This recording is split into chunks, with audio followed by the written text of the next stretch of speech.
Hello and thanks for joining us at interest.co.nz. I'm Jenée Tibshraeny and I'm joined remotely today by the Finance Minister, Grant Robertson. Thanks for your time, Minister. No worries. People will be aware that the government has committed to introducing a deposit protection regime. So under this, if a bank collapses, then you will be able to get $50,000 back. If you have $100,000, you'll get 50 back. If you have 20, you'll only get 20 back. But that scheme is still being finalised and is only on track to being ready to go by 2023. Governor Orr said recently that work was being accelerated. Could you please detail that a bit more? Yeah, so look, as you know, that was part of phase 2 of the Reserve Bank Act reviews, and we were out in consultation around how that would work.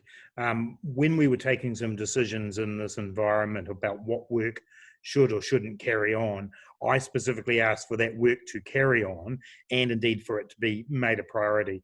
Not because I've got any concern about the stability of our banking system, but just because it was an important piece of work, and should it need to be deployed at some time in the future, I didn't want it to stop as some other parts of the regulatory work that the bank and others have underway would be. So it's in that context that we said, let's get that work, let's keep it going. But there is no urgency for the delivery at the moment. We keep a daily watch on the state of our financial system, on the state of the banks, and indeed of non-bank lenders and deposit takers as well. And I'm confident in the stability of our system. But clearly, given that that piece of work was underway, and given the very uncertain times we're in, we've certainly asked for it to be worked on and for us to be able to finalise decisions on it as soon as we possibly can.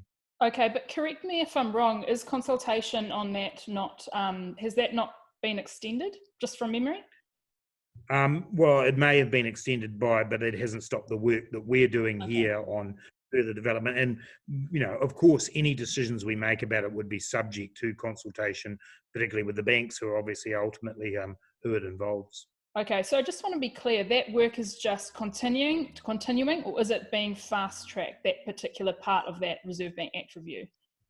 Oh, look, what it is that it's now effectively the only part of that work that is still going, and so therefore it's got more attention being put on it, and we want to be able to move forward on it as quickly as possible. But I don't feel a sense of urgency about deploying a scheme like that, because all the information I have is that our banking system remains very stable. Okay, the thing that I've been thinking with that is that under normal times, the way it would have worked is that banks would pay levies into a fund, and say Bank X collapses, then Bank X will use that fund to pay its depositors back some of their money. But without time necessarily, are you re-looking at how a model might look and whether it might rely more on crowdfunding and less on bank levies? Yeah, look, from our perspective, it would still be, what we're still trying to design is effectively an insurance scheme, where actually does fall on the banks via an insurance-based regime for them. But you make a good point that if it did need to be deployed more quickly, we may need to look at another way of its initial financing. And, there are options there. The Crown would have a role potentially, yes, but equally a fee could be charged, just an upfront fee could be charged, which may or may not reflect ultimately where the scheme lands. So those sort of thoughts around how you might fund it if you had to bring it on board more quickly are ones that we are considering. But ultimately, we want to still design the same kind of scheme that we had proposed. If there needed to be an interim funding arrangement, it would be one that would lead us towards the same insurance-based model that we were looking at. But again, there is time here for us to keep the design work underway.